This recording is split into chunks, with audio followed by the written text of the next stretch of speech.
Hi, everybody. My name is Charles Baker, real estate appraiser based out of Pasadena, California. And I want to welcome you to my seminar, Appraising Fire Damaged and Destroyed Residential Properties. I initially offered this seminar live to about 150 attendees on February 19th of this year, literally about a month after the fires.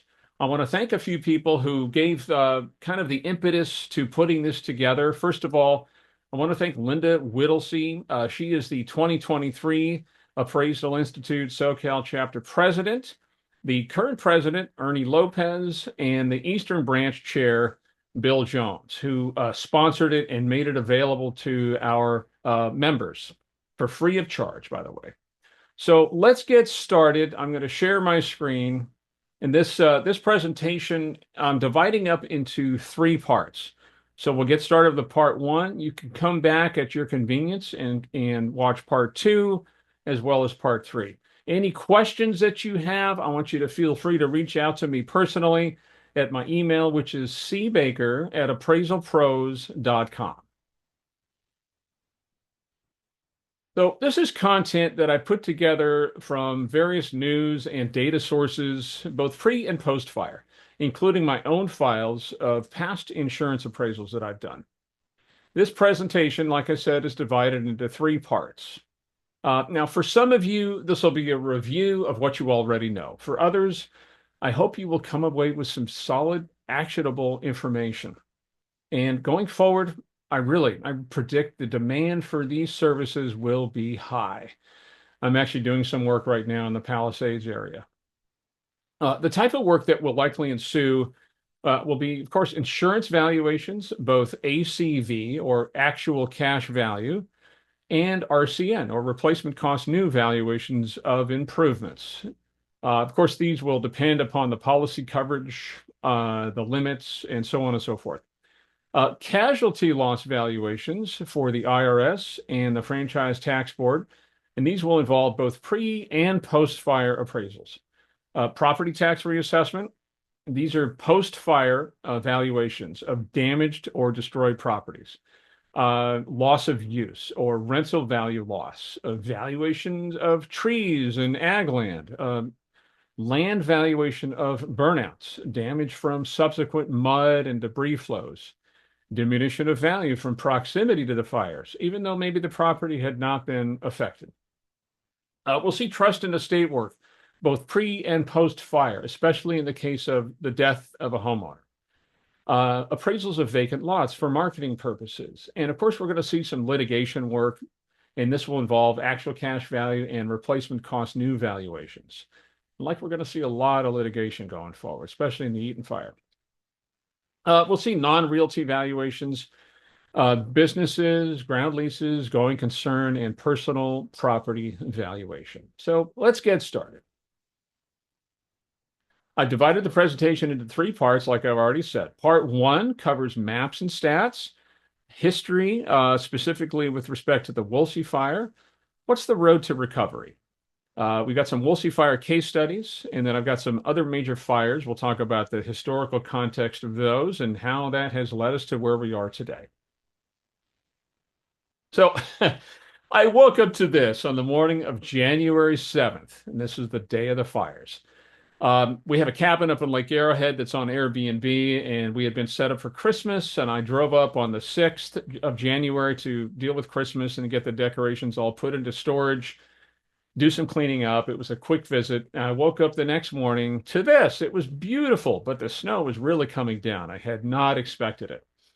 Of course, I'd been following the weather forecast for a severe wind event, and I thought, okay, this is fire weather. But of course, looking out and seeing snow, it was hard to put two and two together in anticipation of one of the worst fire days that we've ever experienced in Southern California. I drove down at about 2:30 in the afternoon, and the wind was howling. Of course, I'm watching the news, following the news about the fires. So here's some stats. The Palisades fire burned 23,700 acres. There were 6,380 structures that were destroyed. The Eaton fire destroyed 14,100 acres with 7,000 structures destroyed. Insured losses range from 28 to $35 billion per risk. And of course, those numbers are being updated continuously. Total damage and economic loss estimates anywhere from 250 to $275 billion. The market impact, typically, from my experience, shows about a 15 to 23% decline post fire, and a rental surge of anywhere from 15 to 20% in the affected areas. And what's interesting is um, LA's pre-European residents, the Chumash and the Tonga Indians, they annually set fires in the hills of the Pacific Palisades in Malibu to clear out the brush that would explode if left in place. They had a lot of experience with that.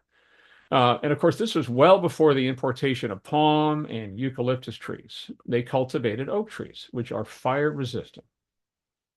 And going way back in history, I thought this was interesting. Richard Henry Dana wrote in his seafaring classic 2 years before the mast that when he first sailed up the California coast in 1826, he saw a fire engulfing Topanga Canyon. Now, my mother grew up in Woodland Hills and Canoga Park, and she remembers referring to Malibu as, quote, the place that burns. And we'll see going forward. I've got some analysis and discussion about past fire events in Malibu and Topanga. And my great aunts had a house on Roscommere Road in Upper Bel Air, and the 1960 Bel Air fire took out her garage, but it spared her house. Now, there were 13 fires that had burned at least 10,000 acres in the Santa Monica Mountains just west of the Palisades between 1930 and 1996. So, fire is as much a part of the legacy of the Santa Monica Mountains as is the sagebrush and the chaparral that thrive on the nutrient-rich soil fertilized by asphalt. So what's going to happen now? And there's a couple of examples. Number one is Maui. A lot of homeowners in Maui took the insurance money and just bailed. They decided they didn't want to be there anymore. A friend of mine was in Maui recently, and he said Lahaina is still pretty devastated. The mood in LA right now is pretty low. People are super stressed out and they're depressed. And I'm sure there's going to be some folks who decide to bail out completely. A lot of folks don't have insurance. I got a friend with a $10 million house in LA. He has no fire insurance, so he self-insures. The state-sponsored California Fair Plan insurance is very expensive. And the coverage is minimal. It only insures against fire. We're going to talk a little bit about fair insurance policy in part 2 of this presentation. Now, for many folks, home insurance has gone from, say, $1,500 a year to about $15,000 a year within the past 10 years. And that's for the same house. So my point here is that I would not be surprised to find out that a fair number of homeowners didn't have either any fire coverage or not enough coverage, which is really sad. So think about this question. I mean, how badly do you want to be the first one to rebuild? It's going to cost more money. There's going to be bidding wars to get builders to start your project first. Also, if you were the first to rebuild, then you're going to have to endure the rebuilding and construction noise and dust and disturbances as everyone around you starts to rebuild, even after you're finished. Now, not to mention the Palisades is a beautiful natural environment with beautiful views. And currently it looks like a war zone. I've been up there. I've been doing work up there now. And it's really hard to take all in. So outcome number 2, what about New Orleans? They have done a great job rebuilding New Orleans and making a more desirable place to live since Katrina. Housing prices are up, and I would say that the outside investments that came in and helped rebuild New Orleans were a success. Additionally, with the shortage of available housing after the event, it caused a sharp decline in inventory, which of course caused available properties to be worth a premium. And I have some case studies in part 3 of this event where this seminar, we're going to talk about what's happening with the market in Palisades and Altadena. So this was really something else, I'm telling you. I was watching a clip of Tom Hanks' home still standing. I couldn't believe it. And I noticed the mansion right above it completely destroyed. And I just couldn't believe my eyes. For those of you who don't know, this was Artie Tavengarian's masterpiece, known as the Succession House at 1601 San Onofre. This was in the Palisades Riviera area. Now, I appraised it 3 times during the 6-year construction phase. It was really breathtaking. He spent, I don't know, $50 million to build it. It ultimately sold for $83 million in 2021. Sadly, one of LA's architectural showcases is now a memory. Here's a map of the Palisades area. In the upper left-hand corner is a map of properties that I've actually appraised over the past 20 years or so. In the lower right-hand corner is a map, the current fire map of showing properties that have burned. The red dots indicate properties that are total losses. The yellow and the green dots indicate properties that are partially burned, or maybe they have smoke damage, and the black dots indicate homes that have not burned.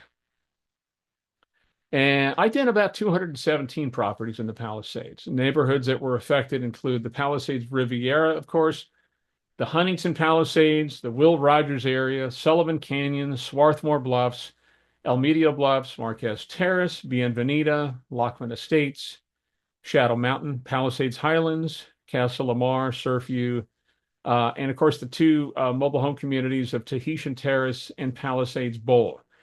Interestingly enough, Barbara Corcoran, who is a very, very successful realtor, also on Shark Tank, she had a manufactured house in Tahitian Terrace, and she was shooting videos during the fires. It was really sad to see, but she's a trooper. She'll come back. Here's a map of Malibu. The upper left-hand corner are 350 houses, the location of 350 houses that I've appraised over the years, going back about 22 years. And the lower right-hand corner is a map of the homes that were lost in the fires. It's unbelievable. And a lot of the homes that I've appraised in all of these fire events, Malibu, Palisades, and Altadena, a lot of those homes are gone, which is just really hard to take. So here, some of the neighborhoods that were affected, of course, Topanga State Beach, Las Tunas Beach, Las Flores Canyon, Big Rock Mesa, La Costa Beach, Carbon Beach, Rambla Pacifico, Carbon Mesa, Tuna Canyon, and Las Flores Heights, among others. There's a house that I appraised, which I've done a bunch here, and some of them on the beach are gone, but one in particular, it was Sally Field's house, and I appraised that probably 15 years ago when she was selling it. I met her, lovely lady. She had 4 acres with a beautiful house and equestrian facilities at the very top of Big Rock Mesa. Property's gone now. Just heartbreaking. This is a map of Altadena. And since 2002, I've appraised 134 properties here, showing on the map, the upper left-hand corner of this map. The lower right-hand corner, of course, shows the total destruction of neighborhoods such as Mount Curve, Alta Pine, Altadena Drive, Altadena Country Club, Mendocino Drive, Loma Alta, Cheney Trail, Poppy Fields, and the Gregory Ain Tract, which is a tract of about 23 houses designed by Gregory Ain. They were built in, I think, the early 50s. Minimalistic architecture, really, really striking, interesting homes. I did a couple of appraisals up there over the past 20 years. And I believe there's about half of those are gone now, which is really sad to see. Recently, there was a letter shortly thereafter the fires. There was a letter that was written to LA city officials, to the governor's office, and it was signed by Mauricio Umansky and Jason Oppenheim, along with 50 of the top agents in the city. And what they are proposing is a number of things, but I'm just going to go over some of the highlights here. Specifically, California Fair Plan Insurance Reform. They are proposing increasing the limits and coverage to $6 million, including liability insurance, working with insurance providers to get back into the state market as quickly as possible. And of course, the purpose here is to increase it from the current coverage is $3 million, which is not nearly enough for a lot of these folks. Many homeowners in Malibu and the Palisades were left completely uninsured, and there are no alternative insurance options available for these folks. We'll get into fair plan coverage. It really is minimal basic fire coverage, and that's about it. They are proposing revising or exempting properties from the mansion tax or the ULA transfer tax that was passed by voters in 2021. What they're advocating is exempting fire-affected properties completely when the properties are sold. And most of these will be land sales. And we'll see land sales in excess of $5 million, no doubt about it. They're proposing exempting buyers and developers from tax on the resale of these properties for 5 years. And the purpose here is, of course, to avoid taxing fire victims, encourage developers to purchase land at reasonable prices, facilitate quick community rebuilding. And I thought this was interesting. I mean, the mansion tax has only produced about $375 million of revenues in its first year, a fraction of the original projections of $1.1 billion annually. And one thing to keep in mind, of course, the mansion tax revenue has come from primarily non-residential sources, such as offices, retail, multifamily, parking facilities, and that sort of thing. They're advocating building and safety exemptions. They want to see properties exempt from restrictive building policies and codes. Exemptions from ordinances such as the wildlife ordinance and the debris hauling route limits. Exemptions from environmental regulations, and allowing rebuilding of identical homes with only ministerial approval. The purpose here, of course, is the current codes make replacement financially unfeasible. It will avoid restrictions on square footage, setbacks, retaining walls, that sort of thing, and it will prevent land devaluation, which, of course, we will see because the cost to replace some of these homes far exceeds the actual cash value and the what's going to give. We're going to see some land devaluation as these properties get rebuilt and sold. They're also advocating for streamlined rebuilding processes, including the Coastal Commission and City of LA to expedite plan check processes. Reduction in fees, suspending the dirt and debris hauling route restrictions. This will potentially prevent months or years of delays and reduce the financial burden and minimize displacement periods for folks that have been had to relocate.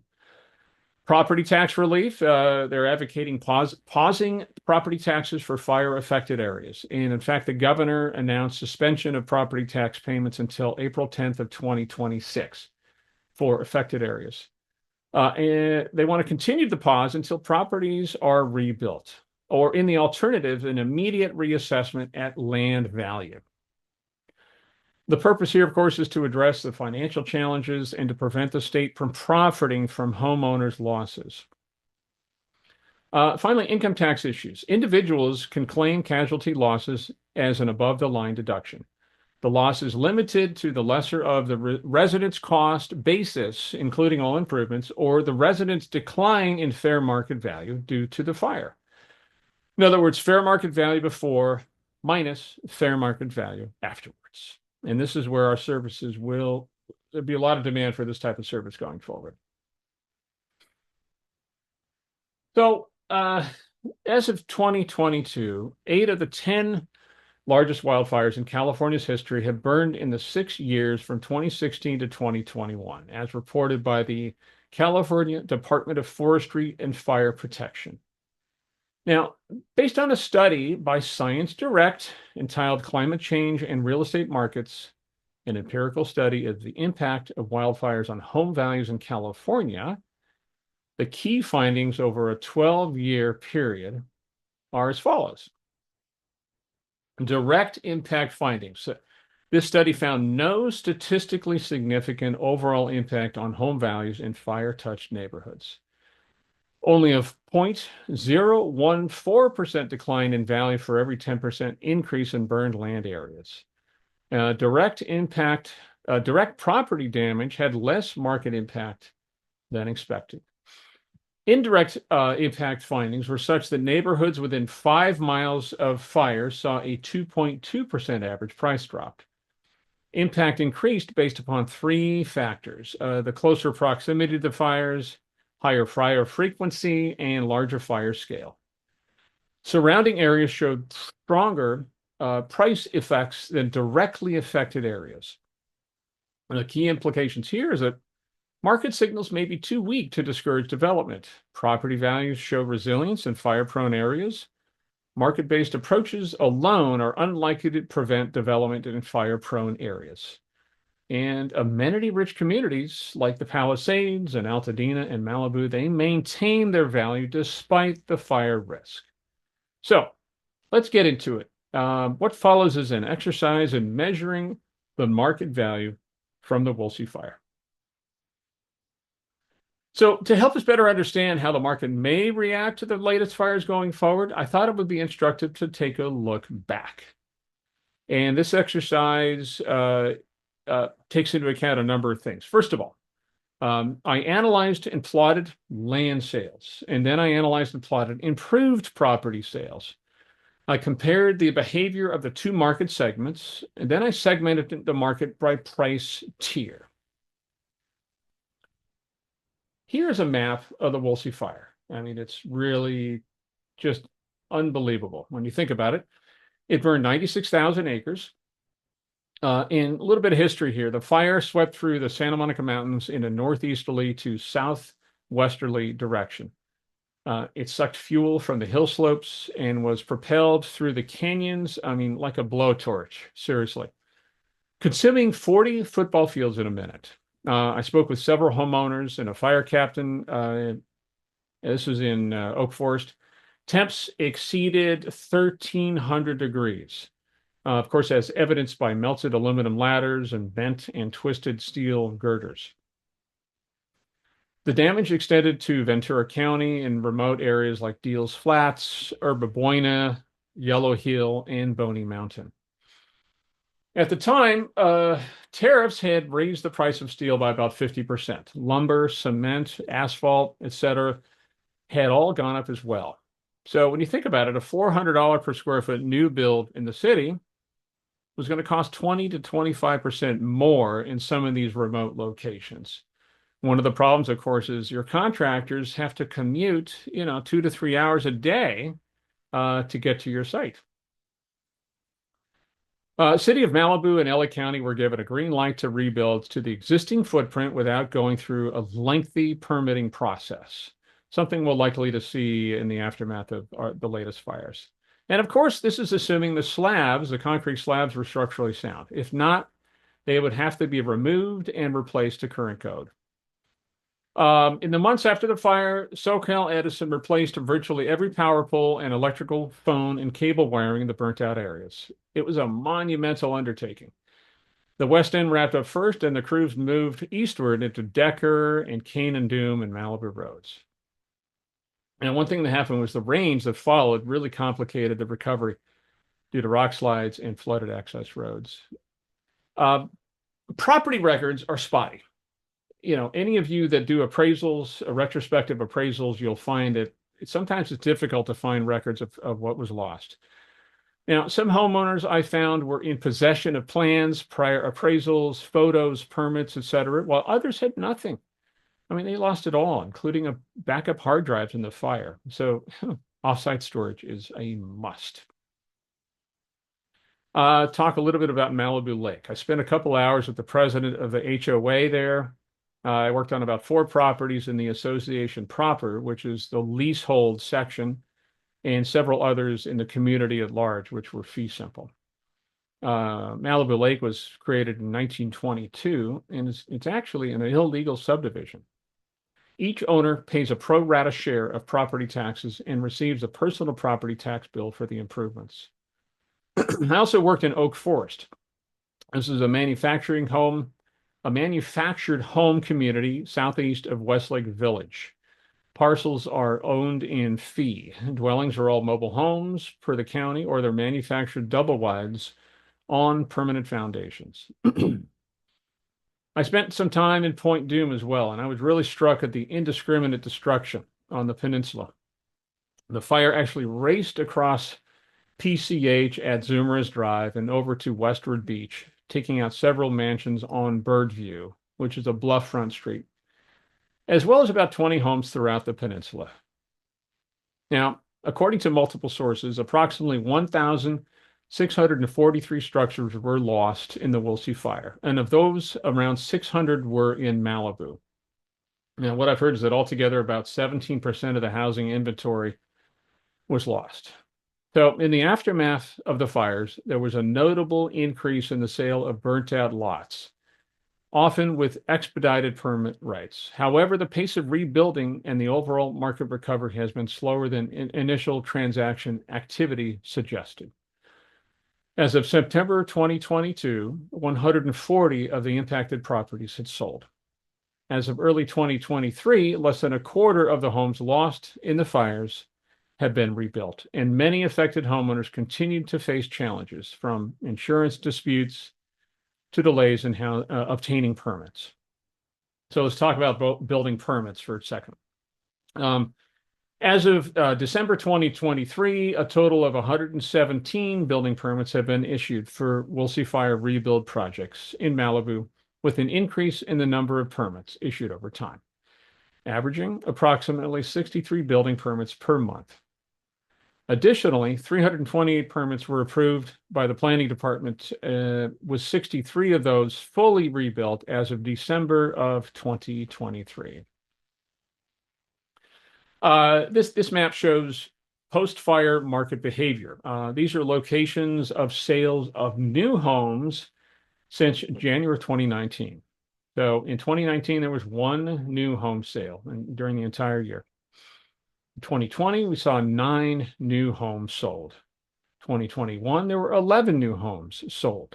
2022, 11 new homes sold. In 2023, there were 13 new homes sold. And in 2024, there were 14 new homes sold for a total of 59 sales of new builds in Malibu. This is important because this will help kind of give us an illustration about how the market was behaving post-fire.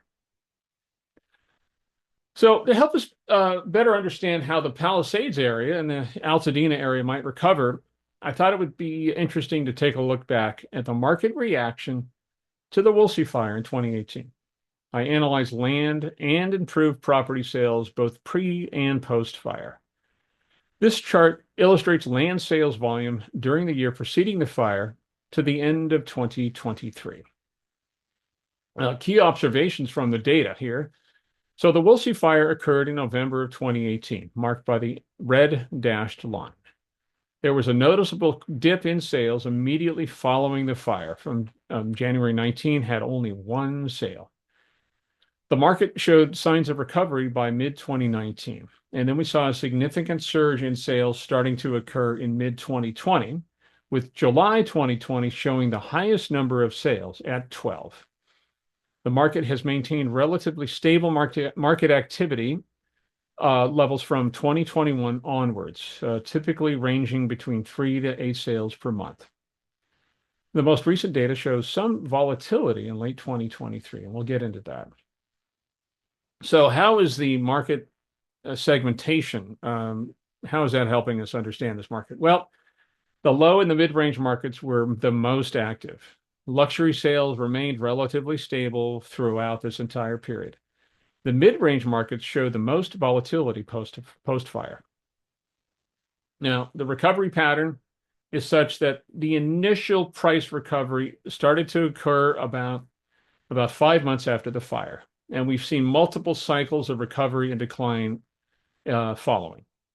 The market showed the strongest recovery in Q4 of 2020, with an average prices reaching about $2.1 million. Now, this chart plots land sales from January 2018 through December of 2021.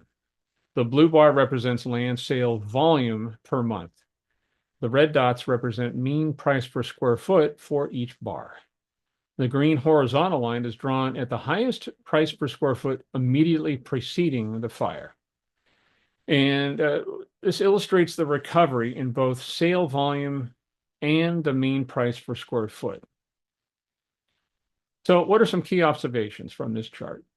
Well, post-fire sales volume increased.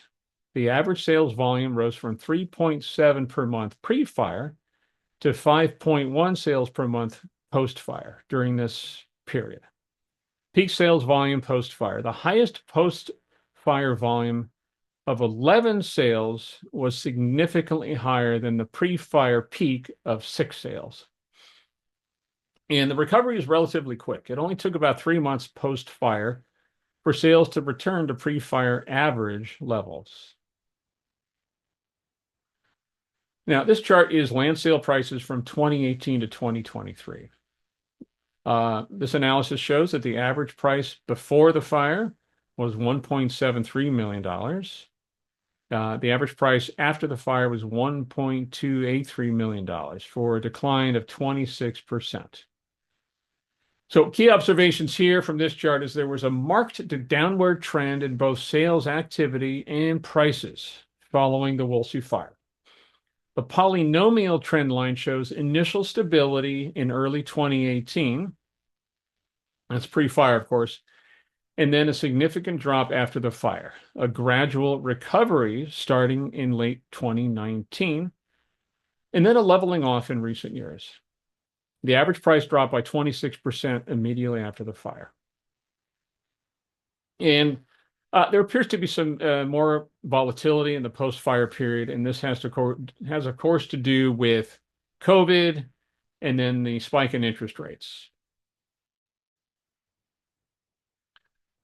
Now, this chart plots both land and improved property sales. The key findings from this analysis are that, well, total volume, land sales during the observation period is 338. Improved property sales, 930. Monthly averages, land sales were 4.7 per month, and improved property sales were 12.9 per month. Pre-fire monthly averages from January 2018 through October of 2018, we saw 3.9 land sales per month on average and 14.6 improved property sales on average per month. Post-fire monthly averages. This is from November 2018 through December of 2023. There were 4.8 land sales per month on average and 12.6 improved property sales per month on average. So observations here are that improved property sales consistently outpaced land sales by a roughly 3-to-1 ratio. Land sales showed a slight increase post-fire from 3.9 to 4.8 monthly average.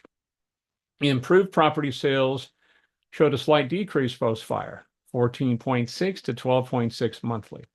And both markets showed increased volatility after the Woolsey fire. Now, this chart illustrates price trends for both land and improved property sales. Key findings here are pre-fire average prices for land was $1.762 million. Improved property market pre-fire average was $3.356 million. And the recovery periods for land, for the most part, recovered by about May of 2019. The improved property market recovered by about July of 2020. This is interesting. This illustrates the distribution of price tiers over that same period of time. What we saw is that the luxury market basically disappeared after the fires and didn't recover until Q4 of 2020. The overall market spiked higher in Q2 of 2020 as buyers and investors re-entered the market en masse. And believe me, we saw investors coming in because they realized, oh my gosh, everything's on sale. It's now time to buy in Malibu. That's what happened. Sales more than doubled from Q1 to Q2 of 2020 and continued above post-fire sales volume all the way through Q4 of 2022. And of course, that's when interest rates really started to take their bite. Now, this chart shows the average price of an improved property in blue and the number of sales per month expressed as gray bars. This period is shorter here. This is from beginning of 2018 through the end of 2019. The key findings from this chart is, while the Malibu market experienced a sharper initial price drop, 47.6% down, compared to the Science Direct study of a 2.2% drop in nearby neighborhoods, with a slower recovery of 26.9% after 2 years. So the question is, Will the post-Palisades and Eaton fire recovery period mirror what happened in Malibu after the Woolsey fire, or the science direct study? Or are we going to be somewhere in between? And let's talk a little bit about Malibu wildfire history. So, in the last 90 years, as I intimated earlier, at least 30 wildfires have burned in Malibu. And if we go way back in history, in Southern California, in December of 1927, during a windy evening in La Crescenta Valley, a fire surged over the Verdugo mountain range, destroying more than 100 homes. This event set the stage for the evolution of current fire restrictions, building codes, and suppression strategies. I found this interesting too. So, fewer than 1% of all wildfires escape early control. However, it's this small fraction that causes the most severe damage. Now, since the establishment of organized fire protection, over 20 catastrophic wildfires have devastated the county. Subsequent events, such as the Kinaloa fire in Altadena and the old Topanga fire of 1993, were anticipated due to the previous burns throughout the region since 1919. The Kinaloa fire notably destroyed 120 homes in the foothills of the San Gabriel Mountains, exceeding the toll of the November 1980 fire at the mouth of the San Gabriel Canyon, which claimed 55 homes. Over the past 60 years, a dozen fires have demolished 332 homes along the San Gabriel Mountains front country, though these losses are modest compared to the devastation in the Santa Monica Mountains. Now, of course, there, the frequency of fires is such that some residents have lost multiple homes, even after rebuilding on the same site. I mean, can you imagine? The region frequently experiences strong Santa Ana winds, as we all know, during the fall and winter, when relative humidity drops to single digits following a long, hot summer. These winds make it nearly impossible to contain a fire once it starts, as the blaze follows well-defined corridors dictated by the wind. During the November 1993 fire in Old Topanga Canyon, more homes were destroyed than in any previous incident recorded by LA County Fire Department. The 93 Old Topanga fire covered much of the area burned in 1970. The last damaging fire in Topanga Canyon occurred in December of 1958, when 74 homes were destroyed. Additionally, between 1938 and 1943, there were 3 fires in Topanga, which demolished over 600 structures. Now, for context, the October 1978 Malibu fire had been the worst, destroying thousands of acres and 230 homes. Specifically, the old Topanga fire eliminated 369 homes and resulted in 3 civilian deaths, spreading across areas that had experienced burns ranging from as recent as 8 years to as old as 70 years. And notably, it's been about 8 years since the last major fire in that area.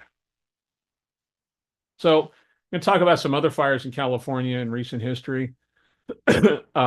Here's a chart or a map of the Camp Fire in Paradise, California, and this occurred in November of 2018, the same month and year of the Woolsey fire. There were approximately 11,000 homes destroyed in this fire, accounting for 90% of the town structures. And around 2,500 homes have been rebuilt since, with 700 under construction at any given time. The town's population decreased from 26,000 pre-fire to under 10,000 currently. And the recovery timeline is such that at the current rate of construction, it could take up to 30 years to fully rebuild the town. One of the reasons, of course, is this is a pretty isolated location, and to get equipment and materials and labor into this area is it's a complex endeavor. The pre-fire median home price was approximately $600,000, and the post-fire median dropped to around $300,000 immediately after the fire. It has since increased to about $348,000 as of February 21, and as of June of 2024, it's back to $450,000. So it's well on its way back to its pre-fire median. Just a side note, Mikhail Watts, who was the founder of Watts Law Firm, played an instrumental role in securing a monumental $13.5 billion settlement from PG&E for the victims of the California wildfires. And no doubt we're going to see some litigation in the aftermath of the Eaton fire, particularly, and most likely the Palisades fire as well. Here's a map of the Witch Fire. I went back and took a look at this one as well. This was in San Diego County, burned in 2007, about 198,000 acres. 1,889 homes were destroyed. 1.142 billion in insured losses, which is about 1.67 billion in 2023 dollars. There were 2.4 billion in total settlements, and as of 2022, the Witch Fire was the 19th largest fire in modern California history. This chart is interesting. It shows the 20 most destructive California fires in the past 35 years. On the right side of the chart, you'll see the Eaton and Palisades fire. The number of acres burned was relatively low, comparatively speaking, but the number of structures was very, very significant, eclipsed only by the Camp Fire. And you'll see all the other fires that have occurred prior to that fire. So this is the end of part one. If you'd like to, part two, which will also be posted, that's going to cover federal disaster declarations. What are they and what do they cover?